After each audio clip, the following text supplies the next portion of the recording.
Today is Mother's Day. We're going to have a Mother's Day sermon. I want to begin with some things we learned from our mothers. Well, maybe you didn't, but I did. Things I learned from my mother. We learned about anticipation. Just wait until your father gets home. I can see some of you nodding. You've said this before. We learned about logic, because I said so. That's why. Which I always found to be unsatisfactory as an answer, but what are you going to do as a kid? It's just what it is. About medical science. I've actually never looked up if this is true. I suspect it's not, though. If you don't stop crossing your eyes, they'll freeze that way. Has that ever happened? I suspect not. About justice. This one, a little too close to home. One day you'll have kids, and I hope they turn out just like you. Yeah, didn't really work out for me. Finally, about the circle of life. I brought you into this world, and I can take you out of it. I think to myself when I think back about my childhood, and I think about some of the things my mom literally said some of these things, and about how we perpetuate these circle of life things. We teach these to our children. But if mother knows best, what happens when two mothers disagree? It's like an unstoppable force meeting an immovable object. And it is the basis of our story. We begin with humor, but of course the story we're going to talk about this morning is far from humorous in 1 Kings chapter 3, verse 16 through 22. I'll read the story, and then we'll talk about it at length as we go through. We should get the context. This is immediately after Solomon he's become king, and God has come to him in a dream and said, ask for anything you want. And he gives him several options. And Solomon asks for wisdom. Wisdom to rule his people wisely, and God grants him this wisdom. And of course, Solomon is given this supernatural, amazing amount of wisdom. And this is the next story. This is literally the next story, the first situation where his wisdom will be called upon. Then two prostitutes came to the king and stood before him. One woman said, "Oh, my lord, this woman and I live in the same house, and I gave birth to a child while she was in the house. On the third day after I gave birth, this woman also gave birth, and we were alone. There was no one else with us in the house. Only we two were in the house. This woman's son died in the night because she lay on him, and she arose at midnight and took my son from beside me while your servant slept. And I laid him at her breast, and laid her dead son at my breast. And when I rose in the morning to nurse my child, behold, he was dead. But when I looked at him closely in the morning, behold, he was not the child I had born." The other woman said, "No, the living child is mine, and the dead child is yours." And the first said, "No, the dead child is yours, and the living child is mine." Thus they spoke before the king. What's interesting, one of the things that's interesting as they go through this, they stop talking to Solomon and start yelling at each other. And you can kind of visualize how the scene is going in the throne room. The question at hand is, who is the real mother? This is the first test of Solomon's wisdom. And I want to consider using this story, what makes a real mother? What attributes do real mothers possess? And of course, as we think about our own mothers and about those of us who in this room are attempting to be mothers now, some qualities to strive for and to understand. And I want to note, first of all, that real mothers aren't perfect. This is the first thing that the story brings to mind. The incident in the night was tragic. It wasn't necessarily anyone's fault. Tragic accidents do happen. But of course, I want you to note that both women had an unrighteous occupation. 1 Kings 3:16, two prostitutes came and stood before him. It's not as though one of the mothers that is, was holier than the other intrinsically. Both women were engaged in work that was not considered righteous in Israel. It's not like one of them was more righteous than the other intrinsically, and that word intrinsically is important. That is to say, like everyone else, real mothers struggle with sin and temptation. And real mothers find themselves in situations that are impossible to understand and are hard to work through and hard to understand what's the right thing in this situation. It's not like mothers suddenly naturally or magically get some sort of supernatural power when they become mothers. They are still human like the rest of us. 1 Peter 3:7 rather. This is about husbands and wives, but I think we understand the point as it relates to women more broadly. Likewise, husbands, live with your wives in an understanding way, showing honor to the woman as the weaker vessel, since they're heirs with you of the grace of life, that your prayers may not be hindered. Now, the weaker vessel here probably refers to physical discrepancy between men and women, but I want you to note the second part here, since they are heirs with you of the grace of life. What is the grace of life if not forgiveness, mercy, and redemption? That's what they're fellow heirs of, the grace of life, which as husbands, we need the grace of life. We need forgiveness that gives us eternal life. And so do women. Women also need that forgiveness and are heirs of that grace of life. Mothers are subject to the same spiritual struggles as the rest of us and make bad choices like the rest of us and need forgiveness like the rest of us. And as we see at this story in 1 Kings chapter 3, at the very beginning, it is laid out for us that these women are not perfect because real mothers are not perfect. Second, though, we see very quickly, real mothers get to know their children. The framing of the story almost may seem too obvious to appear noteworthy. This is like, yeah, that's of course how women would be. 1 Kings 3:21, when I arose in the morning to nurse my child, he was dead.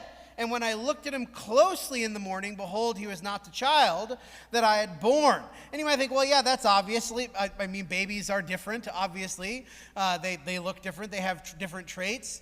But I think the overall principle and how many mothers neglect their children physically, if not physically, they may be around their children, then emotionally, psychologically, or spiritually. I think about Proverbs 29:15, which is applied to discipline in the text, but I think has a broader application. The rod and reproof give wisdom, but a child left to himself brings shame to his mother. That is, a mother is shamed because she's not engaging with her child.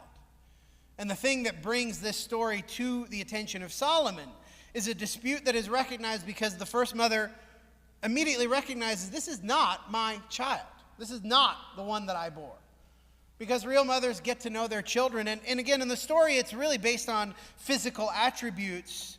But I think for the broader principle here, as mothers, real mothers, mothers that are righteous in God's eyes, get to know their children not just physically, but emotionally and spiritually. They get to know them on a level that maybe is unpassed in the physical world, as mothers get to know their children on a deeper level, if they so choose. And of course, mothers can choose not to do that. Third, real mothers put their children's needs ahead of their own desires. And this is really the crux of the story, isn't it? As Solomon lays out in his wisdom, okay, let's resolve this. This is what we're going to do. The king said, the one says, this is my son that is alive, and your son is dead. And the other says, no, but your son is dead, and my son is the living one. And the king said, bring me a sword. And the visualization of this is great.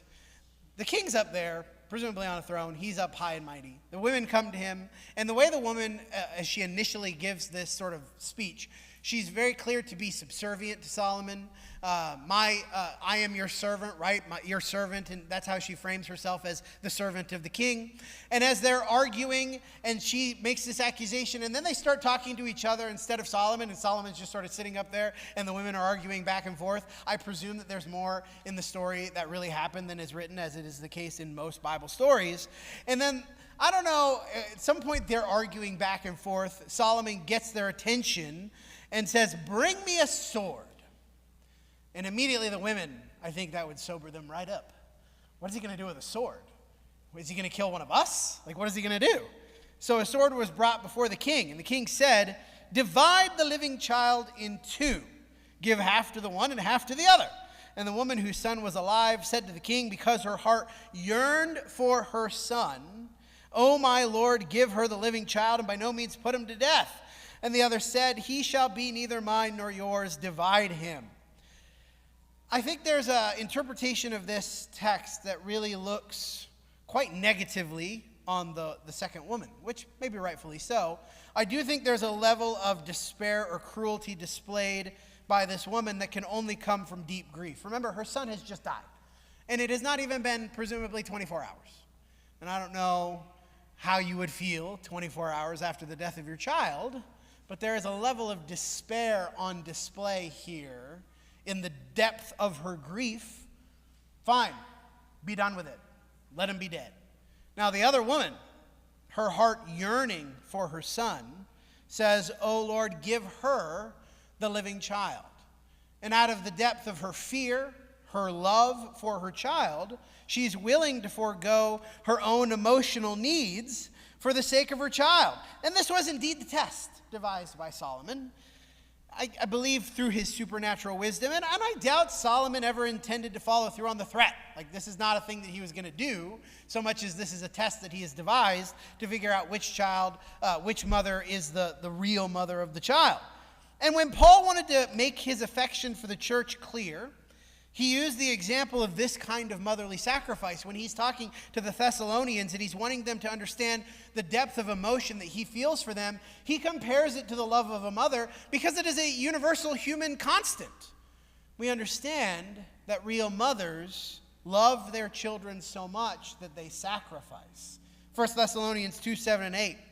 We were gentle among you, like a nursing mother taking care of her own children. So being affectionately desirous of you, we were ready to share with you not only the gospel of God, but also our own selves, because you had become very dear to us. I don't think it's a coincidence or an accident that when Paul wants to make his love known, his immediate analogy is the love that nursing mothers have for their children, who are sharing of them their very selves. In the case of a mother, quite literally sharing of herself with her child in the nursing process. Paul is making the analogy, of course, to the self-sacrificing love that he had for the church. As we think about real mothers then, they aren't perfect. And this is an important point to understand. They do sacrifice in their love, but real mothers aren't perfect. And it's important that we don't hold them to an unfair standard in relation to other people. Your mom is a person. She is not superhuman. She's not Jesus. Let's put it that way. Your mom as a human, yes, is going to fail and is going to make mistakes and is going to do the wrong thing and is deserving of forgiveness like anyone else who makes mistakes and does the wrong thing. But of course, real mothers get to know their children, and this should make it so that when they are not perfect, that relationship is still there because they've built it. Real mothers build that relationship with their children, and this is the only way to be the kind of mother that God expects in his kingdom, to get to know your child, to invest the time and energy in the relationship with your children, which leads, of course, to the sacrificing for their children. And in so doing, mothers become the first examples of God's love in our lives, or should. Let's say should. Mothers should become the first real example we have of God's love for us. That self-sacrificing love that puts the other person first. Because of this, God has ordained that children respond to their mothers in certain ways. And I want to end with this as we sort of turn this around. We've been talking about mothers, talking about the rest of us. What does God expect then of our response toward our mothers? Well, real mothers deserve first obedience. Proverbs 30, verse 17. The eye that mocks a father and scorns to obey a mother will be picked out by ravens of the valley and eaten by vultures. Pretty poignant imagery here. That one who scorns to obey his mother, this is what he deserves. To be picked out by ravens of the eyes, picked out by ravens of the valley and eaten by vultures. Strong language from the wisdom literature of Israel regarding God's expectation of obedience. They deserve respect. Proverbs 20:20. If one curses his father or mother, his lamp will be put out in utter darkness. Because God expects you to respect your mother. A wise son, Proverbs 15:20, makes a glad father, but a foolish man despises his mother. We've talked a lot about wise and foolish behavior in our study of Ecclesiastes. Proverbs, this is a much bigger theme in Proverbs, the wise versus the foolish. One of the things, and I picked out 3 verses here from Proverbs. There's 2 verses in Proverbs that all make the same general point, in that God expects the wise person to have a certain attitude toward their parents, an attitude of obedience and respect, an attitude of honor, not of despising or disdain or this foolish behavior. And I want you to think about how you treat your mother, how you act toward your mother. Finally, real mothers deserve care. Mark 7:11 through 13. But you say, this is I sort of picked one verse out of this, but in the broader context, Jesus is mad at the Pharisees because of the way they have perverted the Old Testament law. You say if a man tells his father or mother, whatever you have gained from me is Corban, that is, given to God, then you no longer permit him to do anything for his father or mother, thus making void the word of God by your tradition. And of course, what is Jesus talking about? He's talking about the commandment, right? Honor your father and mother. And the Pharisees had figured out a way sort of around that command. In their case, they were really thinking about honor your father and mother as a physical thing. The honor of father and mother that entailed caring for the mother and father as they aged, as the child became the adult and became the primary breadwinner of the family. This would make more sense in a context where there was intergenerational families living in the same household. As the child grew up, they were expected to care for and provide, which is the interpretation that Jesus himself backs in Mark chapter 7. You're saying, oh, instead of taking this money and helping my parents, I'm going to give it to God, give it to the temple. And Jesus says, by doing that, you are making void the word of God. That interpretation, the one of caring for father and mother in old age, is one that Jesus himself backs up in this text. 1 Timothy 5:8, but if anyone does not provide for his relatives, and this is in the context of widows, the discussion of widows who are, quote unquote, truly widows. And in the context of widows who are truly widows, it's those who do not have their family with them. Because Paul's point here, if anyone does not provide for his relatives, and especially for members of his own household, he has denied the faith and is worse than an unbeliever. If you're not willing to care for, in this case, your mother, the widow, presumably after her husband, your father, has passed on, that responsibility falls to us as children. We are going to have, at the end, I assume after the closing prayer, where's Brandon? I don't know where Brandon is. He's gone. He was right there, but now he's vanished. We're going to have a presentation for mothers after the closing prayer. I want to thank, if you're a mother in the audience, thank you for your love and your sacrifices. And I thank you for, especially if you're here, and I think especially about young mothers at this point, it is hard to be in worship with children who are wild and crazy. The sacrifice of perhaps your sanity in bringing your children here to worship. Thank you for doing that. Thank you for showing them the priority that God has in our lives and being that kind of example. And of course, this extends to mothers who, of all varieties, all ages, who are trying their best to be that kind of sacrificial love, the example of that in our lives. The kind of love that God has for us that is shown to us, first of all, by our mothers. Thank you for your sacrifice and your love. As we offer the invitation, this sermon, not really evangelistic in particular, but we do offer the invitation.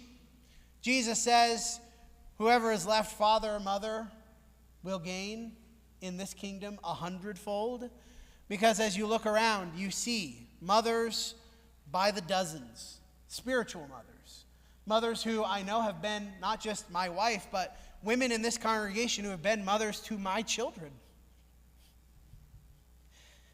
who will continue to bless and support my children. That's what the invitation is, to be a part of this family where you can have mothers by the dozens who will bless and love and sacrifice for you. If you're ready, come.